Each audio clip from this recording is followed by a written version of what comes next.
I had been driving through the Appalachian foothills for hours when the engine sputtered and died on a gravel shoulder no wider than a hiking trail. My phone map showed only endless green. Night thickened around me, clouds pressing low.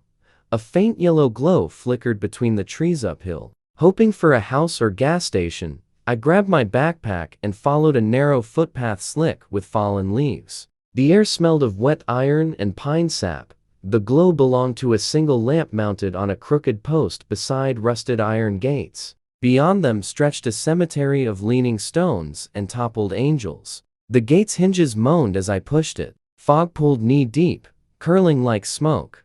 I dialed my sister, Jenna. Her voice cracked through static. "Where are you?" "I can't hear," before the call dropped. No bars. Silence pressed in. My own breathing echoed strangely, as if the fog carried it outward and back again. When I turned to retrace my steps, I saw them. Dark, wet footprints on the grass. They led from the gate to where I stood. They were not mine. A chill climbed my spine. I swung my flashlight in a slow arc. The beam dissolved into white mist, revealing nothing but tilting stones. Yet under the hiss of the lamp I heard it, a faint, deliberate inhale, perfectly timed with my pounding heart. I told myself someone else must have passed through earlier. Though the prints were too fresh and perfectly matched my size, the fog grew heavier, tasting faintly of iron toward the far wall, hoping for another exit. But each turn brought me back to the same crooked cross. The ground sucked at my shoes, soft as if freshly dug. My flashlight flickered, though I had replaced the batteries that morning. Behind a cluster of lichen-coated markers, a figure's outline shifted shoulders, a head gone when I aimed the beam. No wind, yet the trees groaned like old wood under strain. An angel statue near the gate caught my eye. I could have sworn its marble eyelids had been half closed when I entered. Now, they were wide, pupils drilled black. My stomach tightened. I called out, "Hello?" The word returned in a near-perfect whisper, just quieter. I turned sharply and glimpsed movement again, a sliding shadow behind the tallest obelisk. My steps quickened. The path bent back to the crooked cross. The cemetery was folding in on itself, every root a circle.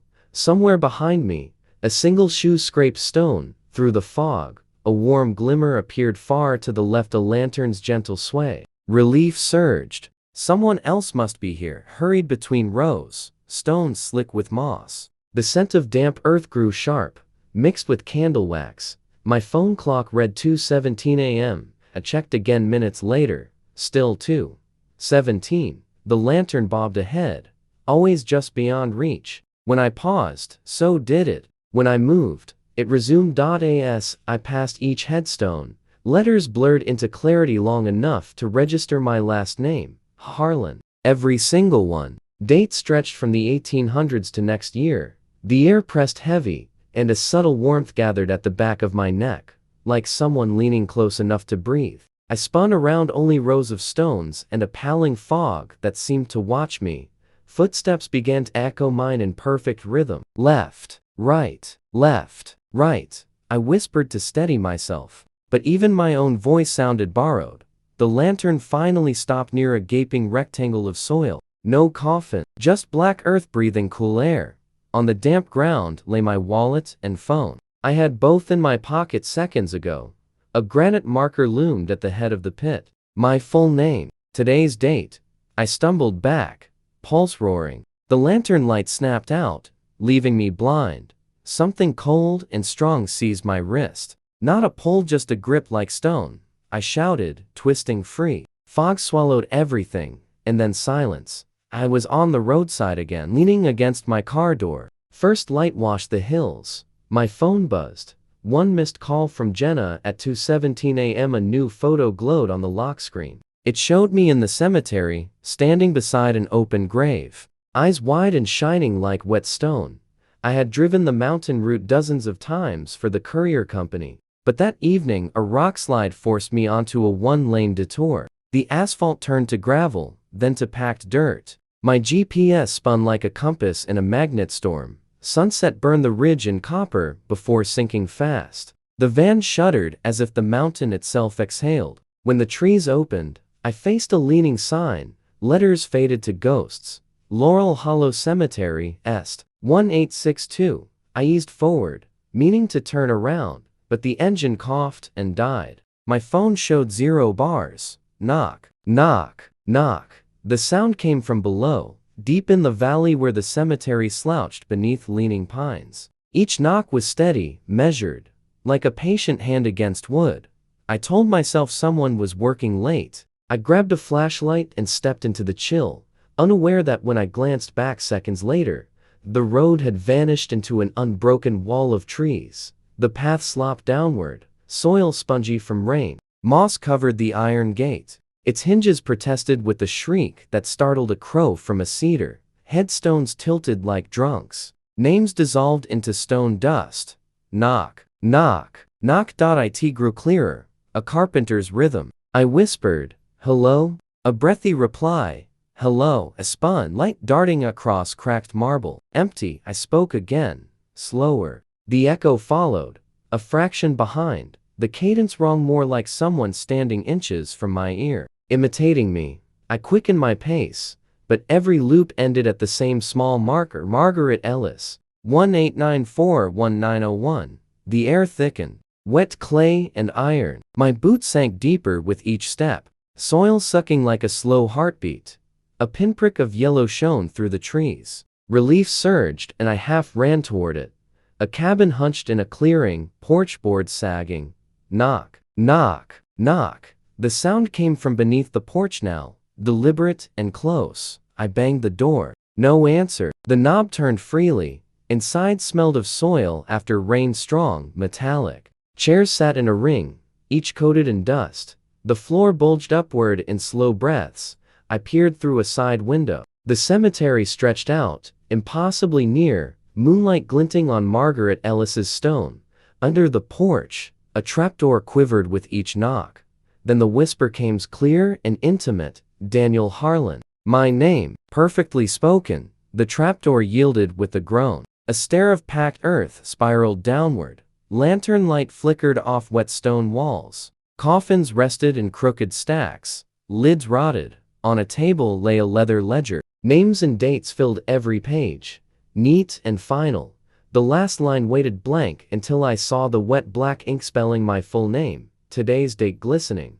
The knocking ceased. Silence tightened like a rope. I bolted upward. The door opened, not to a cabin, but to moonlit graves. I woke at dawn, slumped behind the wheel of my van. On the passenger seat rested the ledger, open to my name. Rowan Field lay far off any map worth trusting. Locals in the gas station had said the dirt lane, don't end right, then refused to give directions. I found it anyway, bumping through ruts until my tires gritted to a stop beside leaning iron gates. Clouds pressed low, draining the last of daylight. I unpacked my camera and tripod, breath fogging the cold spring air. A sudden flare of light snapped my head up. A lantern glowed near the caretaker's shack, though the county records I'd studied insisted no caretaker remained. Not for 50 years. Hello? My voice fell flat. No reply. When I turned to check the trail, the path back to the road was gone. Trees knitted so thickly it looked as if no clearing had ever existed. The lantern drifted deeper among the stones. A patient swing side to side, inviting or warning. My feet followed before my mind decided. Fog began seeping in from nowhere, thin at first, then a milky tide. I aimed my lens at an angel statue. The preview screen showed nothing but pale grass. I pivoted to another row. When I looked back, the angel faced a new direction. The smoke smell grew sweet, like maple leaves set smoldering. Bong. A single bell peal rolled through the valley. No church existed for miles. I turned to retreat, but the caretaker's shack had vanished, replaced by graves I didn't remember. Each stone bore dates ending the year of my birth. My chest tightened. I was being counted. The sound pulled me downhill until the fog thinned enough to reveal a mound ringed with crooked stones. A T its crown rose a rusted post and a blackened bell, half swallowed by earth. These were once safety bells. I remembered coffins rigged with ropes for anyone buried alive. Bong. The bell swayed though the rope lay slack.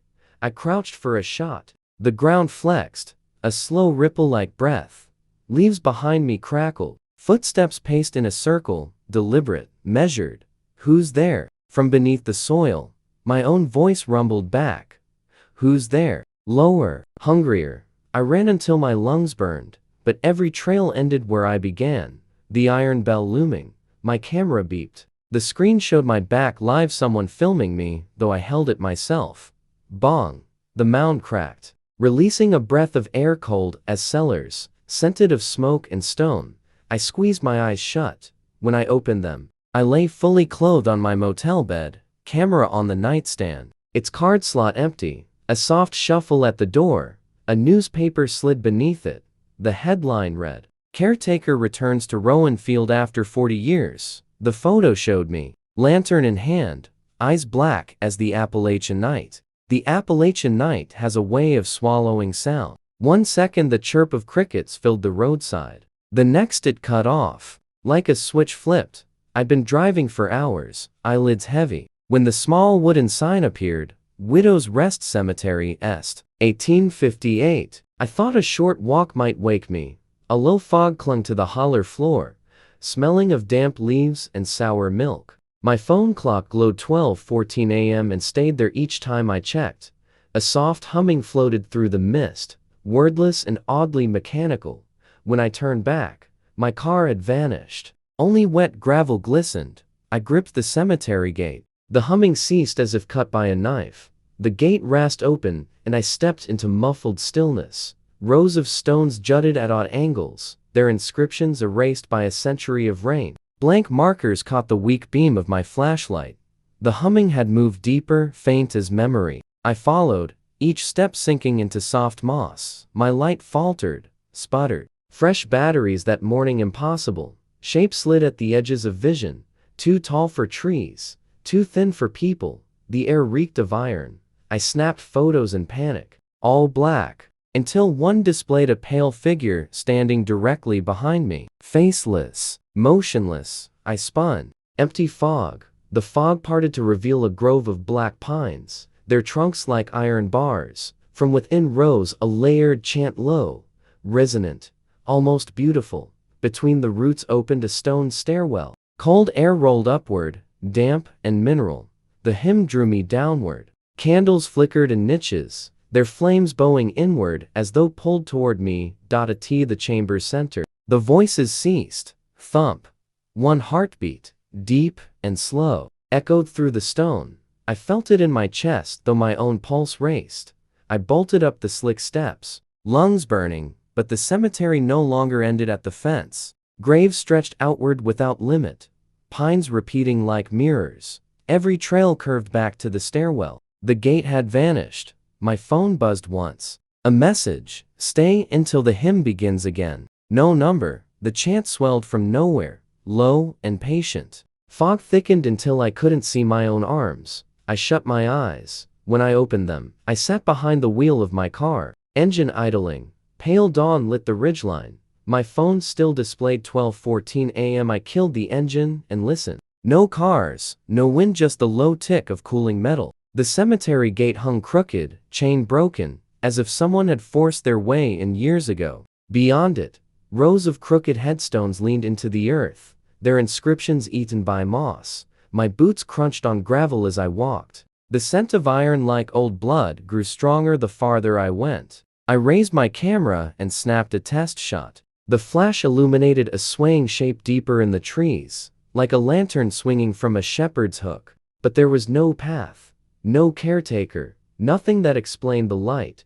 The flame trembled, throwing shadows across the grave marker. The name carved into the stone had been gouged out completely. Cold wind brushed my neck. I turned, certain someone was behind me, but only the leaning stones washed. I knelt to photograph the jar. The candlelight pulsed once, as if in time with my heartbeat. When I lowered the camera, the flame burned brighter, then dimmer, then bright again. My chest tightened. I whispered, "Hello?" From somewhere behind me came the faintest sound, boots crunching on gravel, slow and deliberate.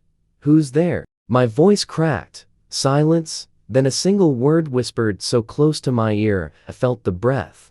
"Stay." I spun and snapped a photo blindly. The flash illuminated nothing but fog, The candle jar shattered with a sound like breaking ice. The light didn't die. Instead, it rose, no wick, no wax, just a floating, pulsing sphere drifting toward me. I backed away until the trees swallowed the graveyard whole. The light did not follow. When dawn finally bled over the ridges, I found myself standing on a paved highway 5 miles from where I parked. My car sat in the exact spot I'd left it, engine cold, doors locked. Every photo on my camera was blank white except one, the candle jar glowing bright and a hand resting gently on my shoulder.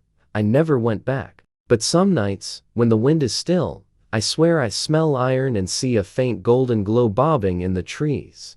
The gravel road narrowed to a single lane and ended at a stone arch barely wide enough for my car. Beyond it, weather-worn headstones leaned against the storm. Rain misted through the branches like cold smoke. The humming grew clearer.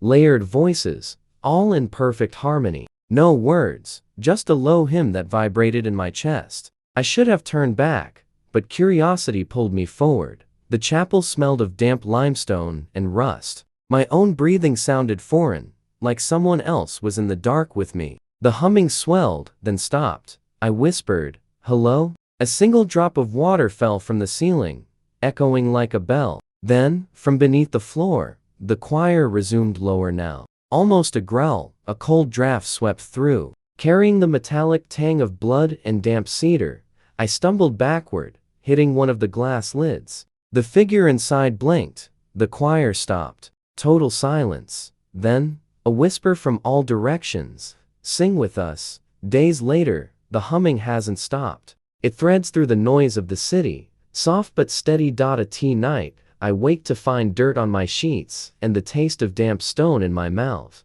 Sometimes, just before dawn, I hear dozens of voices outside my window, perfectly in tune, waiting for me to join. The rain started as a soft hiss on my windshield, then built into a sheet of silver. I was driving home from a wedding shoot in eastern Kentucky, the backroads curling like black ribbons through the hills. When my GPS lost signal, I followed a battered paper sign nailed to a leaning post.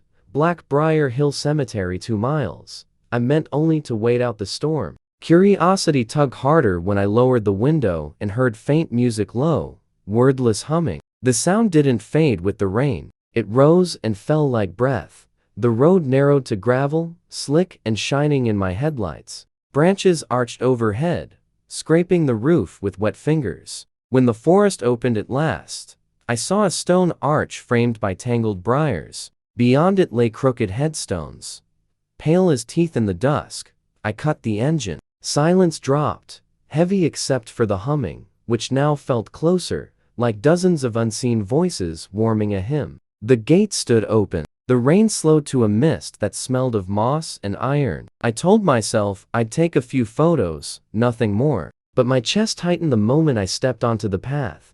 Each stone I passed leaned into shadow.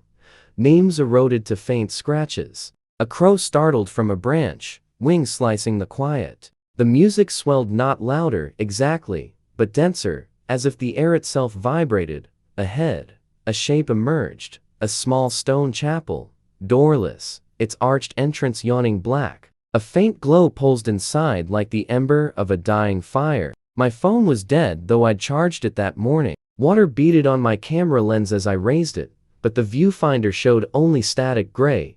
The humming deepened, a low chord I felt more than heard. I crossed the threshold. The chapel smelled of wet limestone and rust. My flashlight swept across walls carved with symbols, loops, and slashes like musical notes. The glow I'd seen came from beneath the floor, seeping through narrow cracks. Then the music stopped. The silence pressed so hard my ears rang. A single drop of water fell from the ceiling and echoed like a bell. I turned to leave, but the doorway behind me was gone. In its place stretched another row of headstones under a moonless sky. Panic clawed up my throat. I spun back, still inside the chapel.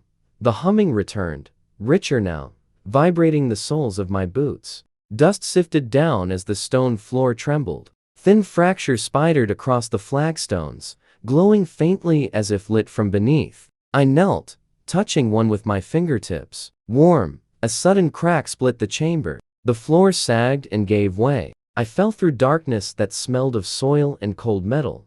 I landed on packed earth, the flashlight clattering out of reach. Its beam revealed rows of coffins standing upright like a congregation. Each lid was glass, fogged from within. I crept closer. Inside each coffin lay a figure, pale, hairless, dressed in dark robes. Their eyes were open, reflecting the weak light. Their chests rose and fell in perfect rhythm. The humming swelled again, now clearly emanating from them. Lips moved silently, forming shapes I couldn't decipher. The sound tunneled through my skull until my teeth ached. One figure lifted a hand and pressed it against the glass. Others followed, palms flattening in unison. Their mouths opened wider, a voiceless command. "Sing with us." A whisper came not from a single mouth, but from everywhere. Sliding beneath the music like a current, I stumbled backward, boot catching on a root that wasn't there. The ground pulsed beneath me, soft as a heartbeat. When I looked up, every coffin lid was fog-free. Dozens of eyes watched me with perfect stillness. Adrenaline took over. I scrambled up the wall, fingernails tearing on slick stone. The humming sharpened into a single, piercing note. My head throbbed with it. My vision swam. A gust of air, cold and sharp as winter, lifted me just enough to hook an elbow on the chapel's edge. I hauled myself through the gap, rolling onto wet grass. The sound cut off instantly. I ran. Trees blurred into streaks of black. At last, I burst onto a paved road. My car waited, dry and untouched, as though no storm had ever fallen. The drive home is a smear of memory. I remember only the smell of damp stone clinging to my clothes, and a faint hum beneath the engine noise. It's been weeks. The city around me never sleeps, yet in every quiet moment between subway rumbles, behind late-night traffic, I hear that hymn again, low and patient. Sometimes, just before dawn, I wake to find soil under my nails and the taste of rain on my tongue. And from the alley below my apartment, a chorus hums in perfect harmony, waiting for me to join.